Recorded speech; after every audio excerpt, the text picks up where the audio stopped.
Hey guys, it's Sasha. Is it time to stop investing right now? Wall Street is panicking, interest rates are here to stay higher for longer, the housing market is on the edge, the corporate property debt bubble is about to explode, more regional banks might collapse, and the stock market is massively overvalued when you look at the Buffett indicator or the Shiller PE ratio. The S&P 500 has just fallen 5.3% in September, and Michael Berry just bet $1.6 billion that the stock market will crash. And you should take people like Michael Berry very seriously because he has perfectly predicted all 69 of the last 3 stock market crashes. But here is the thing. None of the things that I just mentioned should stop you investing in the stock market because all of those things are noise and data that shouts loudly but predicts nothing. The moment that you think you know exactly what's going to happen to the stock market, you have already lost the game. And you are there thinking that you are smart. You are smarter than everybody else trying to time the market like all the other losers with a gambling addiction. But there are some reasons though why you might want to stop investing in stocks right now. Some real reasons that you should actually think about because a once-in-a-generation inflation spiral does not come around all that often, and neither does the first time in history when interest rates went from 0 to over 5% in the space of a year and a half. So we have ourselves a pretty unique situation, and sometimes in a unique situation, the one-size-fits-all strategy is not the best choice. So let's talk about a few reasons why you might want to stop investing right now.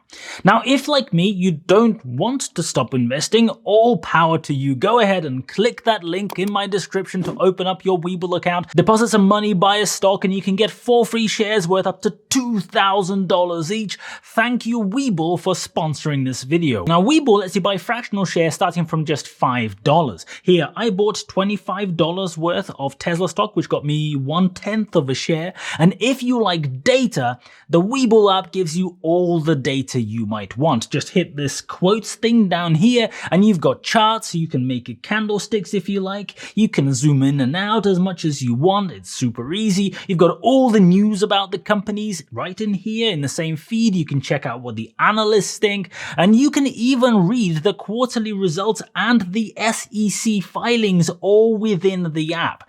If you want to try out Webull, they will give you 4 free shares worth up to $2,000 each, with a minimum amount being $5 each. To get this deal, use my link in the description or in the pinned comment. So let's talk about mortgages. And I know, I am probably the last guy you expect to talk about this because I am that guy who invests money while having no emergency fund. And I am also that guy who never tries to time the market, and I don't ever hold cash. But if you have a mortgage, you suddenly have a somewhat compelling alternative to investing. In the UK, most people have fixed-term mortgages 2 to 5 years, so everyone is now seeing their interest rates skyrocket when their fixed terms end. For many people, that means that your monthly mortgage payment will increase by around 50 to 100%. And that in itself is a bit of a problem because the average family in the UK pays around 1/3 of their take-home pay for their mortgage or rent. In the South, it's a lot more than that. So if that 1/3 suddenly doubles,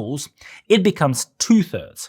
If you have an average mortgage of, let's say, £200,000 for 20 years and you took it out 3 years ago, you're probably on a rate of something like 1.5%, maybe a bit lower, maybe a little bit higher.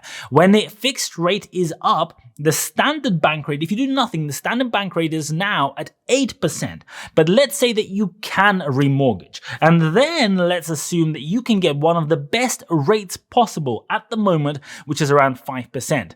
This probably will be higher in a few months. This is the best possible scenario, and even in this scenario, your monthly payment would still go up by 40%.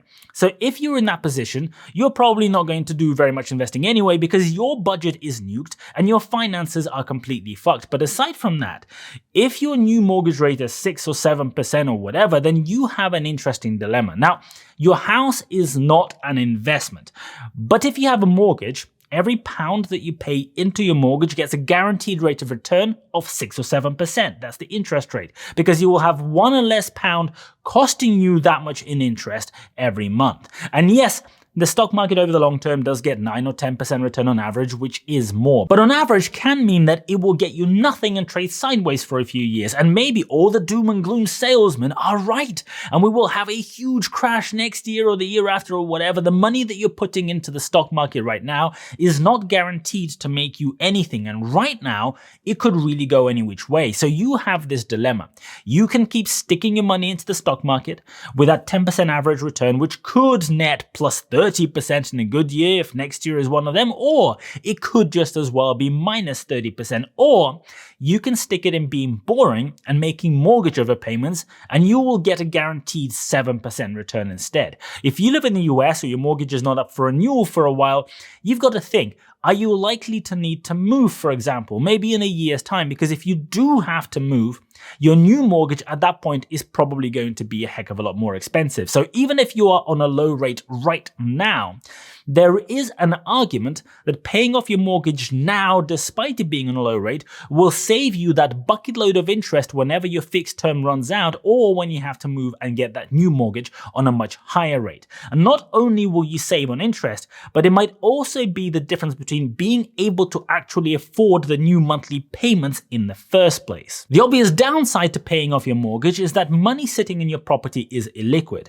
If you suddenly need cash tomorrow because, shit happens, you lose your job, whatever, you can't just go and withdraw a few thousand out of your home. Selling stocks during a market crash could be painful if you're down in particular, but at least you can get money into your bank account that same week if you really need it. And even more important than your mortgage is credit. If you have any credit cards carrying a balance, loans that need refinancing, any other kind of credit, you should probably have a big think about paying that credit off instead of investing. Credit card balances fell in 2020 when people used their stimmy checks to pay off debt. People stayed at home, so they didn't need to spend very much money. But credit card balances are now growing again and are at an all-time high of over $1 trillion. The average credit card interest rate has gone up from 16% last year to over 22% after the Fed increased interest rates. If you have any credit that costs 22%, say, you really need to get rid of it because that is seriously expensive. If you have any credit cards where you're paying 16% or 18% or 24% or whatever, paying off those cards gets you a much higher return than the stock market average, and that return is guaranteed. Every dollar that you pay off your debt that is costing you 16 or 18% because that's what credit cards charge, stops you having to pay that interest. And what's even more important is that clearing debt means that your monthly debt repayments go down.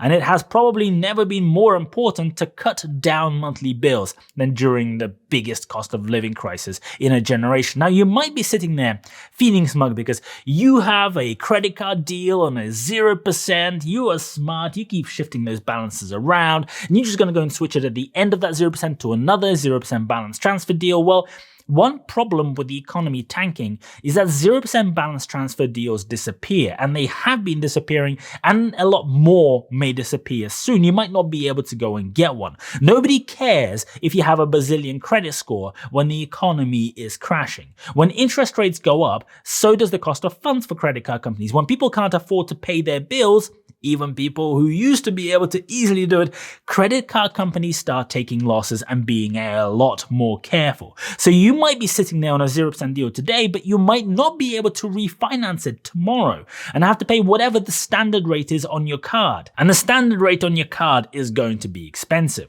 If you own your own business, then the same applies to business debt. Business debt is often priced as a tracker above the Fed rate or the Bank of England rate or whatever. So if you've got one of those that tracks, say, 4% above, you're paying pretty much 10% interest on that debt right now. So if you're choosing whether to invest, you can invest and maybe get a 10% return from the stock market, or you could be boring as fuck and pay off your business loan and get a guaranteed 10% return right away. Sometimes a bird in the hand is really worth two in the bush. If you're sitting on the fence and you're just not sure, should you invest, should you not invest, remember that locking your money in investments does have some other downsides, especially if there is a risk that you will need it soon. Aside from the big risk of your investments going down in value, which might happen if things crash, you also have to pay fees. Fees to put money in, and then more fees to get the money back out. But there's one thing that's even worse than fees, and that's taxes. In the US, if you sell your investments within 12 months of buying them, you will have to pay a boatload of short-term capital gains tax that is taxed at your top income tax rate. And it's not the worst problem in the world because, to pay capital gains tax, you actually need to have capital gains. So you only pay the tax if your investments actually made a load of return. But paying down your credit card and getting a 22% return on your money doesn't come with any tax at all. And here is an interesting conundrum for you. Let's say that the economy crashes. Something happens, like the corporate real estate bubble finally blows up, some more banks collapse because they hold way too much of that stuff. If they spills into a general financial crash, you will see the Fed moving those rates right back down to zero the very next morning. And at that point, all the points about cost of credit, the cost of your mortgage payments, the mortgage interest rates will disappear. But this would probably also trigger a sharp recession, and the stock market is not a fan of recession. So although companies would probably actually benefit in the medium term, from lower inflation, less pressure on their staff wages, lower interest rates, the stock market will probably dive at the same time. And the stock market can suffer if the opposite happens too. If we do see higher interest rates for longer, as the Fed keeps saying, bonds will keep on printing those high yields. And in a world where your 2-year treasuries are printing 5% and even the 10-year bonds give you 4.5%, investing in the stock market becomes less attractive to some elements of the overall investing community than it was when those rates were much closer to zero. So you have quite a lot to think about. Remember to go and check out Webull and get your 4 free shares if you're in the UK. If you're in the US, there is a separate promotion of other free shares. Check that link in the description. Thank you for watching, and I'll see you later.